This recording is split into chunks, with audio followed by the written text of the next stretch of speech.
Serial పోతుంది ఊకే మాట్లాడేకపో. ఇవాళ దాకా ఆయన బిడ్డ చూద్దాము సీరియల్ అంతా చూడకుండా వేసింది, ఇప్పుడు ఆయన చో అని కొట్టుకుంటాడు. సీరియల్ అన్నీ నిమ్మలంగా చూడిస్తలేరు. అవును కదనే. అసలు అత్త కోడలు ఎవరైనా గిట్లుంటారా అనే నాకు ఈయన బాగా నెత్తిగులుగులు పెడుతుంది అత్తమ్మ. చూడండి నానే చూడు రాదురా. కొంచెం ఉండాలి ఏమన్నా ఉంటే. జీలకర్ర వైపు అమ్మ చెప్పినప్పుడు పోతుంది. అయ్యో దానికే గురుకుంటా పోగొడతామేమిరా. నీ కొడుకు ఆఫీసర్ అట, ఆఫీసరు. ఆయన ఆఫీసర్, ఆయన ఆఫీసరు, మనకేం ఆఫీసర్. అవు అంతే కదనే. నువ్వు గట్టిగా చెప్పాలి అత్తమ్మ పని. ఏందేమో ఆయనకు నువ్వు నువ్వు చెప్తలేవా? ఇంకా నేను చెప్పేదే ఉంది. నేను చెప్తున్నాడు, నువ్వు చెప్తేనే వింటాడు. సరే తినేనే చెప్తుంది. గట్టిగా చెప్పు.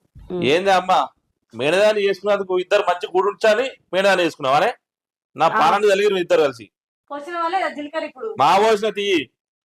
సరే నెత్తి మీద మెల్ల పెట్టి అద్దుతావా? అద్దుతా గుద్దుతా. అయ్యో గుద్దుతా అన్న పడితేవరా?